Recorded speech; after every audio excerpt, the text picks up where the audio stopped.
Hey guys, Travis here on day 2 of week 8 of the Summer Split LCS, joined by Doublelift of CLG, fresh off a win against a team you guys are referring to now as Free SM, I believe? We've been referring to them as that since week 1. No, I'm just kidding. Yeah, that was pretty easy, but I don't know why. I think we're just their kryptonite this season. So 4-0 now? Yeah. So you don't know why. So you go in there and you win and you don't really know why you're beating them? No, I know why. Their bot lane's weaker than ours, their mid lane's weaker than ours, and their top lane's weaker than ours. So GG ain't got nothing on the odd one? That's what I'm hearing. But the thing is, GG works really well when our lanes are winning. So, I mean, like, when every lane is winning, we can control GG and micro him around and be like, do this, do this, do this. And then GG is, like, super good at snowballing our leads. So that's how you is that what happened in that game, or how did you guys manage to beat them? Because it was, I mean, pretty handed by the end of it. Wait, say that again? I wasn't paying attention. Why did you beat TSM in that specific game, Doublelift? Listening is an important part of an interview. Oh, okay. It was actually pretty rough. I think we just outdrafted them really hard because they had double AD and we picked Malphite. Actually, they picked double AD into Malphite. Like, I think we early picked Malph. So they had, like, I don't know, a lot of teams have this problem where they don't pick well in North America. And I think TSM is just like, they tunnel vision on their team comp. And they're like, oh my god, this is so good. Like, it's too OP. Jason, Graves, like, what can beat it? And then we're just like, Malphite beats it. And then we just pick it. And then they still pick their team comp. And what are they going to do? Like, they just get shut down in every lane. And generally, I don't know why, but we just play better. In terms of, like, laning and in terms of just, like, how we play the game, we just play so much better against TSM. Wait, can you say that again? I wasn't listening. Oh, sorry, Travis. I hate you. So, you guys had a good game today, but I think you went 0-2 yesterday? Yeah, that was a rough day. Yeah. So why was it so rough? Coast is our kryptonite, apparently. And then, who else did we play yesterday? Oh, Vulcan. Vulcan's just a good team. We made mistakes that wouldn't be capitalized on by any team except for, like, maybe, like, Vulcan and C9. Like, they're just really good at controlling the map. And like, Vulcan is just, I don't know, they're just good, and we're 2-2 against them during the season, and I think I'm pretty okay with that, because honestly, I don't expect to, like, sweep Vulcan every game. Our games are always really close, they're always really intense, and, like, I don't know, they're just a good team, and we're a decent team, so when we clash, it's just like a 50-50. So, Doublelift, why is Coast your kryptonite? Well, we just have no idea what to do against Coast. When we play against them, like, normally we'd know exactly, like, oh, we're going to do this, then rotate here, and then we're going to 5-man here, and then, like, take a dragon or something like that. But against Coast, we're just like, let's sit in lanes and farm. And they just take every objective on the map, and when they do something aggressive, we don't know how to respond. It's just really weird. I think Coast actually plays really differently than every other team in LCS. Like, even though they're, like, in 7th place or something like that, they're, like, not doing well. They play, like, really special, and we just have a really horrible way to react to their play style, which is, like, super unpredictable, and they just, like, randomly 5-man mid-tower at, like, 3 minutes. So are they, like, playing mind games with you guys or something? I guess so. I don't know. We just suck, dude. I don't know what's going on. We need to be able to, like, adapt and play reactive a lot faster, because after we lose to Coast, we're like, oh, it's so easy. We can counter them by doing this, this, this, this, this. Then next week they're going to do something crazy again, and we just, like, we're going to suck. So is that the strategy to beat CLG, is just to, like, mix it up? I guess so. That's the strategy to beat any team, is to mix it up. Except for, actually, even C9 mixes it up. Like, the reason they're on the top is actually they'll do something and it'll work for like a week or 2 weeks. Then they're gonna, like, go ham in their next team comp, which, I don't know, they just, like, switch up their picks and switch up their style remains the same, but their picks and, like, the way they play the game kind of changes from week to week. So why isn't this what you guys are doing? Because I don't know, I feel like we haven't locked one thing down yet. We're really close to locking down, like, our style of play, which is, like, mid-late. We're not a really early game dominant team, but I think our mid-late is getting, like, really, really strong. So that, like, if we don't get shit on early, we're going to, like, dominate when it comes to mid-late game, because our rotations and, like, the way that we handle the game and the way that we, like, methodically control the map, it's really good if we don't have, like, a 10K gold deficit at, like, 10 minutes. Yeah, that's an important thing to not have in that formula, is just to be losing the game dramatically. That game you played Azrael, you went undefeated, or you didn't die, and I think at one point in time you were 8-0. I think you probably finished at least like 10-0. Your Azrael play is just very inconsistent, as you've pointed out recently on Twitter. Why is that? Like, what's happening there? And are you just too distracted by this game to answer? No, sorry, dude, Coast and Dig. I gotta steal those strats because I think Dig is winning. No, it's actually dead even. Oh wait, no, Coast is winning. Damn, dude, I suck. Are you just gonna start commentating this game during the middle of the interview? No, sorry. I gotta remember what the question was again. I'm serious. What was the question again? I forgot. Why are your Azrael games so inconsistent? Oh yeah. I knew that. What the hell, Travis? Shut up. My Azrael games. Okay, like when I said online, or when I tweeted, I have the best of the worst games on Azrael. What I mean though is like as a team, we either like stomp like at All Stars or like this game or our last game against TSM. Like and Vulcan. I have these really amazing games on Azrael where we'll just like pull out insane fights like out of our ass. And then sometimes like against Coast and like. I remember earlier in the season, I had like 2 or 3 really bad Ezreal games where we just sucked. And it's not necessarily like my individual play. It's just like how we play with Ezreal. We'll either like stomp a team or we'll just like get crushed. So that's what I meant when I have like really bad or good Ezreal games. But generally, like when I look back in like the history of my career, I have the best and like, yeah, I just have the best plays on Ezreal. Like pentakills, I have like 3 on Ez or like 2 on Ez in lands. And I just have like all these insane plays on Ez because he's just really comfortable champion for me. And I think he's like legit OP. I think a lot of people would point to your Vayne as a champion that you tend to have your best games on. Oh, yeah, actually, I lied. They're tied. I forgot about that. Good stuff, Travis. That's an important thing. That's good. Journalism right there. I try. Speaking of esports journalism, you going to go get dinner with Kelvi and I tonight? No. Why the hell would I do that? Wait, are you going with just Kelvi? We're going to go see one of your sponsors. Oh. Should I come? I'm coming. That sounded so definitive. Yeah, like, I don't know what just happened there, but apparently are you going to dinner with us? Yeah. Are you getting fed lines from somebody on the other side of this room right now? No, of course not, Kelvi or Travis.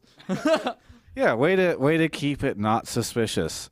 Cool. Yeah. So, because your sponsor friend was asking me if you were going to join us tonight. I just got earlier I just got a text from that. So I know who you're talking about. I mean, you can say it. I can say it. It's Derek. He messaged me on my phone. I was looking at it right before this interview started. I was like, what does that mean? Like, are we going out for dinner or something? Like, I texted what did he ask you? He's like, am I going to see you tonight, baby? Oh, okay. And I was like, like, what does that mean? Does that mean we're like going out together? Like, yeah, sure. And now I know what you're talking about. Is this the relationship you have with all your sponsors, or just I Buy Power? Just I Buy Power. Derek's special. Dude, have you seen his hair? He has the best hair of any Asian person I've ever met in my life. I think we referenced that at the in the interview at MLG. Oh yeah. Oh my god, dude, his hair is like it's perfect. Do you know what he does to it? Oh yeah. He like step by step processed it for me, and I was just too amazed. I'll never be able to do that. He's just too good. Why not? Like I don't know. He's like a male model, dude. Can you believe that he's like 26 or like 27? He's a Counter-Strike legend. Dude, he's everything. He's like my dream boy. Yeah. You seem to have a lot of those. No, just Eric, dude. Screw you. I mean, there's like other, like I see you make kawaii faces with Link. Back when Lokodoka was on the team, you had a short-lived fling with him. Whatever, dude. Those are just like rebounds. Derek's like. What are you rebounding from? From Loco, and now I'm on Link, and then I'm gonna rebound onto. Actually, I don't need to rebound anyone anymore, dude. I have Derek. Okay. So there we go. That's the final thing. Yeah. Where does Kelvi fit into all this? It's over between us now. It's over? The worst jokes ever, dude. Yeah. He's got like, oh my god, he was like saying something when he was watching C9's game, like, oh yeah, like Sneaky was playing Ashe, and he's like, looks like Ashe is being really sneaky. Oh, and then he just did that Kelvi thing, and I cried. Yeah. Just burst into tears. Yeah. So Diamond Bar, so you have to move down there, so you're gonna be like packing and on the vehicle and all that. Well, Chelsea gonna be packing. I'm gonna be sitting around. Nah, I'll help, I guess. The thing is, I hate how all the responsibility is immediately on me, Kelvi, and Chowster. Like, Link, Nian, and Gigi are, like, literally not expected to move anything, which is so lame, dude. Why are they not expected to move anything? I don't know. It's just, like, the assumption. Like, everyone just knows. Like, the air is thick with this, like, assumption that me, Chowster, and Kelvi are going to move everything. I just know it. But where does this assumption come from? I don't know. It's just there. I don't know why. So there's only 3 of you guys that are going to move. I guess so. It's going to be lame, but I'm down, I guess. So you have a car that's in Burbank. How are you getting the car to Diamond Bar? Because you can't drive it, right? Travis, can you drive it, dude? Is that cool with you? It's either you or Maggie, dude, and I want to keep my car. All right. So wait, how am I going to get to the? Poor Maggie. How am I going to get to the CLG house? Like, so I'm going to drive myself to the CLG house and then drive your car to Diamond Bar, and then what? Who cares? As long as my car's in Diamond Bar. I hope that the HD camera picked up the spit that just went on. Do you see this? Oh shit! Sorry. Oh yeah. Sorry. Thanks. Just rub it all over my arm. Yeah. That's much better. Well, you're really hairy, so. Oh no, I'm not. Yes, you are. Are you, no, this is like a recent. Rug. There's a rug on your arm. You want to see my arm? You know you want to see my arm, baby. Look at that. This is nice though. This like there's testosterone here. Ew. No, that's gross, dude. If I had that much hair, I'd shave it. I'm not gonna shave my arms. Why not, dude? I'm actually not even that hairy of a guy. Like this is. You've seen me shirtless. Whoa. Ooh. Actually. Anyway, moving on. So Diamond Bar, you're excited about that. It's gonna be great. You're gonna do all the moving. Do you have a lot of stuff you have to move? No, I have like my clothes, and then some Anime Expo stuff, and then my computer, and that's it. Do I own anything? I don't own anything, dude. Yeah. I own like 20 or 30 articles of clothing, and that's it. Why don't you like? Where does your money go? Nowhere. It just sits there. I don't want anything. Like, I already got a car. What else is there in life, dude? A house, a car, the honeys. What else? You've got it all. I got it all. CLG life. Yeah. I mean, I don't really know where to go from there. You've just established that you've locked down everything. What about like going on to Worlds? Would that be like something to do in your life? Yeah, that doesn't cost money. It can. No, I'm just kidding. No. Well, because of the money you have to invest in the resources that you need to go to Worlds. Yeah, exactly. Definitely. That's what I was talking about. Yeah, I really want to make it to Worlds. It'd be disgusting if I was like watching 3 North American teams play in Worlds and like I wasn't in one of them. Yeah. I'd be sad. So what you're saying is if one of those teams goes, or 3 of those teams goes and CLG isn't one of them, you're going to be making a last-minute roster change. Oh, yeah. Real fast. No, I'm just kidding. I think CLG, we work the hardest of any team right now. Like, everyone's talking about, like, blah, blah, blah, we practice so much. And when I actually ask about their practice schedule, I'm like, we practice twice as much as that. Like, I don't even have a life. Like, I can't even do anything. I was talking to Medios earlier, not in an interview, just out there, because I haven't interviewed him yet, but about how there's going, like, they practice 8 hours a day. So are you guys, you said twice as much, so does that mean you guys are practicing 16 hours a day? Well, some of us do. Not gonna lie. Like, honestly, like Nien, GG, Link practice 16 hours a day. Wait, aren't those the 3 guys that aren't going to be doing the moving? Yeah. Oh, that's why. No, I'm just kidding. That's not why. Figured it out. I think me and Chester do like 12-ish, because we have like 10 hour scrims and 2 or 3 hours of solo queue, so like 12, 13, and then the rest of the 3 hours we play Street Fighter. Yeah, that seems like a good investment. Yeah. Now that you've done that, you're going to get so many messages when you don't make it to Worlds about Street Fighter? Yeah, exactly. That's the difference, is those 3 hours of solo queue. Yeah.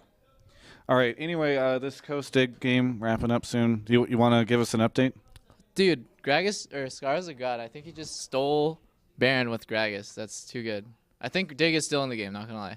They're actually heading gold. So Dig's got this? No, I think Dig sucks at closing out games. Okay. You're like, Dig is still in this. It's great. And then I'm like, and you're like, no, not at all. Yeah, I don't know about their...